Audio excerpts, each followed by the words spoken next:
तो आज हम इंग्लिश का एक इम्पॉर्टेंट टॉपिक पढ़ने जा रहे हैं, वो है एरर डिटेक्शन। एरर डिटेक्शन पर आधारित क्वेश्चंस अधिकतर बैंक एग्जाम्स, एसएससी एग्जाम्स या कुछ स्टेट लेवल के एग्जाम्स में पूछा जाता है। तो इस तरह के क्वेश्चंस में होता क्या है कि सबसे पहले आपको एक सेंटेंस दिया जाएगा, उसको 4 या 5 पार्ट्स में डिवाइड कर दिया जाएगा। उसके किसी एक पार्ट में एरर होगी। अगर कहीं भी एरर नहीं है तो उसका आंसर 5th होता है नो एरर। बैंक एग्जाम्स में 5 ऑप्शंस रहते हैं, एसएससी एग्जाम्स में 4। तो ये टॉपिक आपके लिए बहुत इंपॉर्टेंट होने जा रहा है। आप बड़े ध्यान से देखिए। अब आपके एग्जाम्स में तो ऐसे भी क्वेश्चंस आते हैं जिनमें शायद कोई एरर ना हो, अर्थात ऑल करेक्ट, नो एरर। पर यहां जो हम पढ़ने वाले हैं उस प्रत्येक वाक्य में कोई ना कोई एरर होगी, यानी उसका आंसर नो एरर नहीं होगा। तो अब क्या करना है, यहां पर मैं एक क्वेश्चन लिखूंगा यानी सेंटेंस लिखूंगा, उसको 5 या 4 पार्ट्स में डिवाइड करूंगा। मैं उसको पढ़ूंगा, रीड करूंगा और मेरे रीड करते ही 5 सेकंड्स में आपको उसका आंसर करना है। और अगर आप आंसर कर लेते हैं तो आप इंटेलिजेंट हैं, जीनियस हैं। तो आइए शुरू करते हैं।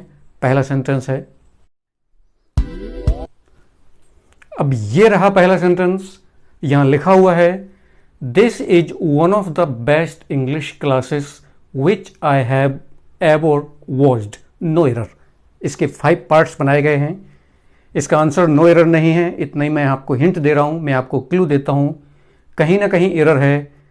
फिर से सुनिए, this is one of the best English classes which I have ever watched.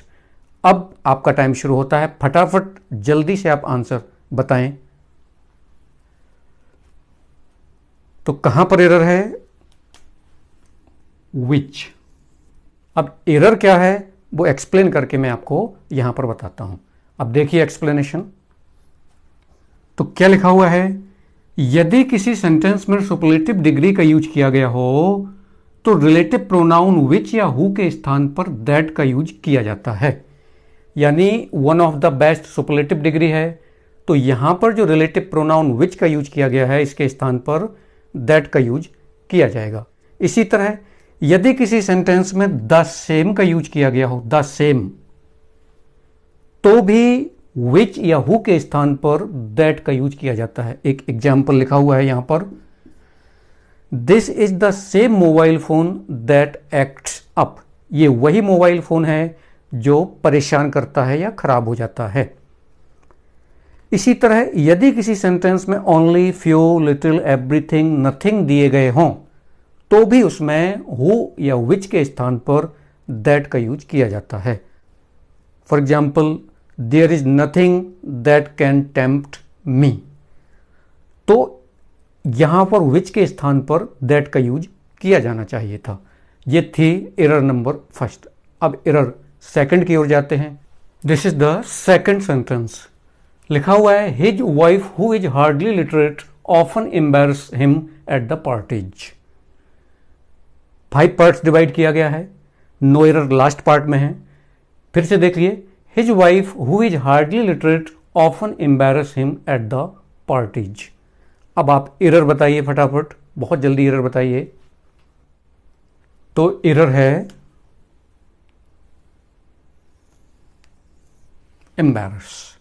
अब क्या एरर है, आइए लिखते हैं। अब देखिए, अगर ऐसा क्वेश्चन आप किसी एग्जाम या कहीं घर पर कर रहे हैं, प्रैक्टिस पेपर में कर रहे हैं, तो आपको ध्यान रखना है कि अगर आपको कोई ऐसा वर्ब, कोई ऐसी वर्ब या ऐसा वर्ड मिलता है जो डबल एस पर खत्म होता है, अर्थात जिसका हिसिंग साउंड निकलता है, तो आपको वहीं ध्यान देना है। पॉसिबिलिटी है कि गलती उसी पार्ट में होगी। आपने प्रेजेंट इंडेफिनिट का रूल पढ़ा हुआ है। क्या रूल है, अगर सब्जेक्ट सिंगुलर है तो वर्ब भी सिंगुलर होगी, सब्जेक्ट प्लूरल होने पर वर्ब भी प्लूरल हो जाएगी। यहां क्या सब्जेक्ट है, वाइफ। वाइफ सिंगुलर सब्जेक्ट है, तो यहां जो वर्ब आएगी वो सिंगुलर ही होगी। तो यानी एम्बैरस में एस या ई एस का यूज किया जाएगा। जब किसी वर्ब में एस या ई एस का यूज कर दिया जाता है तो वह सिंगुलर हो जाती है, एस या ई एस हटा देने पर वह प्लूरल हो जाती है। तो इस तरह की एरर्स पर आप विशेष ध्यान रखिएगा कि जिनमें डबल एस लगा हुआ हो। अब कुछ इंपॉर्टेंट वर्ड्स मैंने यहां पर लिख दिए हैं। Miss, cross, possess, pass, express, stress, confess, suppress, discuss, address, progress and digress. ये ऐसे वर्ड्स हैं जिसमें हिसिंग साउंड निकलता है और यही इनमें पॉसिबिलिटी रहती है गलती होने की। इसके अलावा पेपर बनाने वाला करता क्या है कि इन वर्ड्स के ठीक पहले कोई ना कोई एडवर्ब का यूज कर देता है, खास तौर से जो एस से खत्म होते हैं। For example always, for example sometime, अलावा ऑफन भी लिख सकता है, इसके अलावा सेल्डम भी लिख सकता है। तो बच्चों को ऑलवेज के एस पर ध्यान जाएगा, एम्बेरस में ईएस लगाना है या नहीं लगाना है इस पर ध्यान नहीं जाएगा। For example he always miss his class, तो ये गलत हो जाएगा, ही ऑलवेज मिसेस हिज क्लास। ये सेकंड थे। अब थर्ड की ओर चलते हैं। आइए लिखते हैं थर्ड सेंटेंस। ये लिखा हुआ है sentence, my arrogant neighbour was neither ashamed nor sorry for his misbehaviour. Error बताइए कहां पर है इसमें? तो कहां पर एरर है? बस आपको इतने ही टाइम में एरर बतानी है। तो कहां पर एरर है? अशेम्ड के बाद, यानी इस वाले पार्ट में एरर है। यानी सेंटेंस को पढ़ने के बाद ही आपको तुरंत एरर पता चल जाना चाहिए। जिस तरह हमें हमारी मदर टंग में कोई सेंटेंस बोलने पर अगर गलत होता है तो तुरंत पता लग जाता है, उसी तरह इसमें भी आपको तुरंत पता लगना चाहिए और ये प्रैक्टिस के माध्यम से संभव है। जितनी अधिक आप प्रैक्टिस करेंगे ये चीज़ आपसे होती जाएगी। जैसे हिंदी में अगर कोई सेंटेंस आपसे बोला जाए कि एक निर्धन महिला अपने 2 छोटे छोटे बच्चों के साथ सिर पर पोटली रखे हुए चिलचिलाती धूप में चला जा रहा था। आपको पता लग गया है कहाँ एरर है। जैसे ही मैंने था बोला तो आपको पता लग गया कि सेंटेंस में कहाँ एरर है। इसी तरह जैसे ये सेंटेंस आपने देखा तो आपको बता देना है कि एरर कहाँ पर है। अब कहाँ पर एरर है? अशेम्ड। क्या एरर है वो मैं आपको बताता हूँ। ये जरूरी नहीं कि आपको ये भी पता लगे कि एरर क्या है। आपको एग्जाम में एरर डिटेक्ट करना है, एरर रेक्टिफाई नहीं करना है। अब क्या एरर है आइए मैं आपको बताता हूँ। तो देखिए इसमें एरर क्या है। इसमें एरर है कि अशेम्ड के बाद ऑफ का यूज होना चाहिए था। अब ऐसा क्यों? तो आपको ध्यान रखना है कि यदि 2 पार्ट्स ऑफ स्पीच दिए गए हैं, चाहे वो वर्ब हो, चाहे वो नाउन हो या एडजेक्टिव, यदि 2 पार्ट्स ऑफ स्पीच दिए गए हों और दोनों में सेपरेट प्रपोजिशन लगता है तो उनको यूज करते समय उस प्रपोजिशन का लगाना अति आवश्यक होता है। देखिए अशेम्ड के बाद ऑफ का यूज करते हैं और सॉरी के बाद फॉर। पर यहां क्या किया उसने? अशेम्ड के बाद कुछ भी नहीं लगाया, सॉरी के बाद फॉर लगा दिया। इसका मतलब हो गया कि अशेम्ड के बाद भी फॉर का यूज किया गया है, यानी ashamed for and sorry for. अब मैं 1-2 सेंटेंसेस और लिखता हूं तो आपको और क्लियर होगा। अब एक एग्जाम्पल और देखिए। यहां लिखा हुआ है he did not listen to और focus on the topic in the class. ये करेक्ट सेंटेंस लिखा हुआ है। लिसन के बाद टू का यूज किया गया है और फोकस के बाद ऑन, क्योंकि इनके साथ टू और ऑन का यूज किया जाता है। अगर यहां पर मैं टू हटा दूं तो ये गलत हो जाएगा। इसका मतलब हो जाएगा ही डिड नॉट लिसन ऑन और फोकस ऑन। तो हमें लिसन के साथ टू का यूज करना होगा और फोकस के साथ ऑन।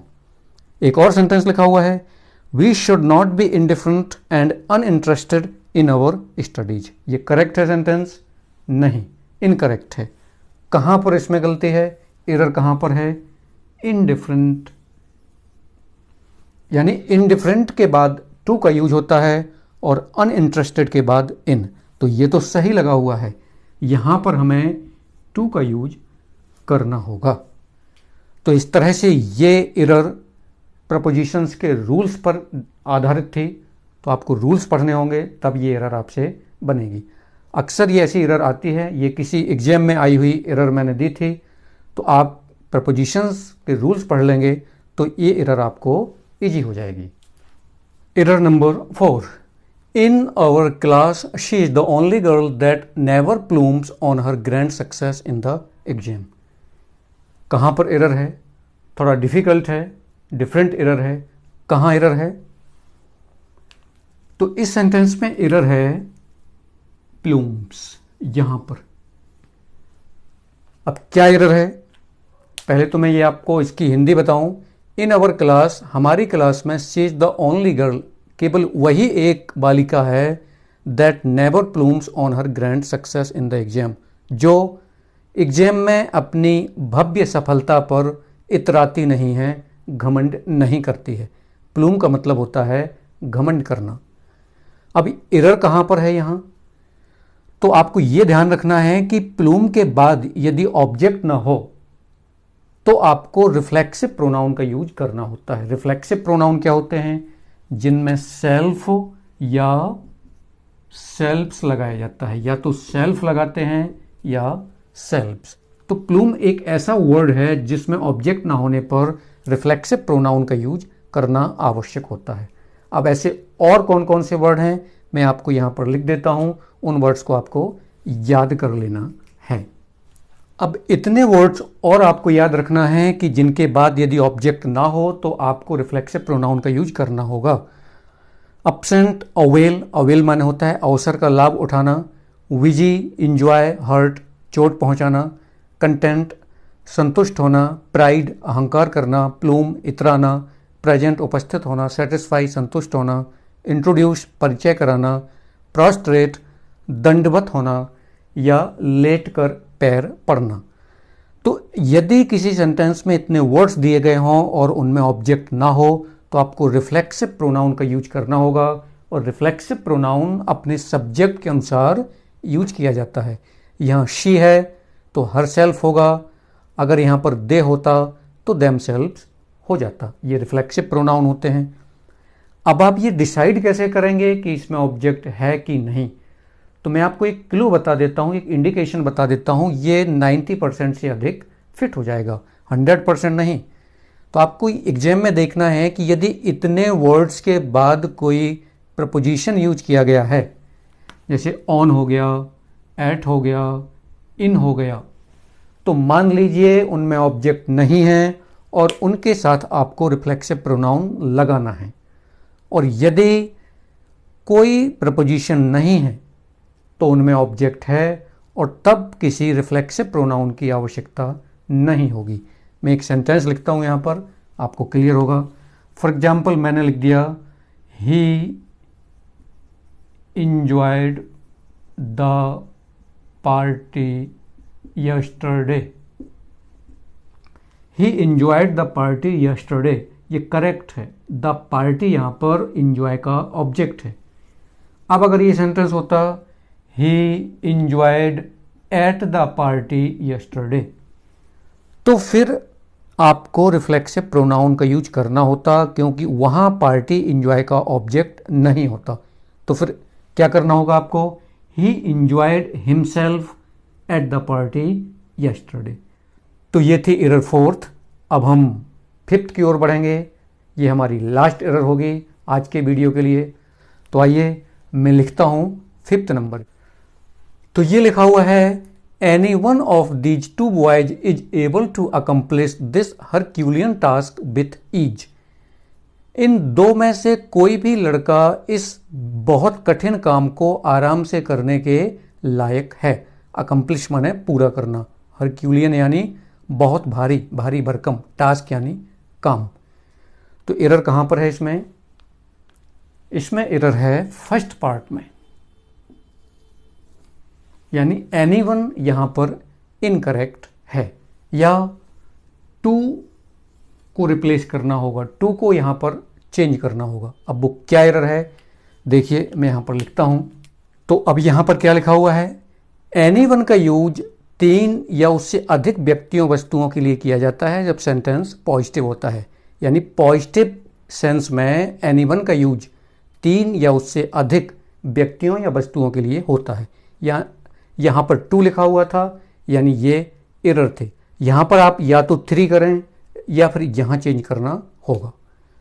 नन का यूज 3 या उससे अधिक व्यक्तियों के लिए नेगेटिव में किया जाता है इसी सेंस में।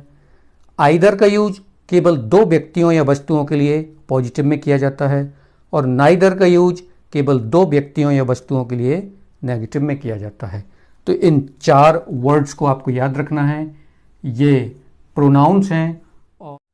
तो इस तरह से आज के लिए ये लास्ट एरर थी इस वीडियो में। मैंने ये 5 इंपॉर्टेंट एरर्स कहीं से कलेक्ट करके आपको एक्सप्लेन की, ये किसी एग्जाम्स में आई हुई हैं। अब आपको ये वीडियो कैसा लगा आपको कमेंट्स के माध्यम से बताना है। अगर आपको ये वीडियो अच्छा लगा तो लाइक करें, शेयर करें, और नहीं लगा तो ना करें। हाँ, अगर अच्छा नहीं लगा तो आपको कमेंट्स के माध्यम से बताना ज़रूर है कि इसमें क्या अच्छा नहीं लगा। अब आज के लिए इस वीडियो में इतना ही। अगले वीडियो में किसी अच्छे टॉपिक के साथ फिर आपके साथ होंगे। तब तक के लिए जय हिंद।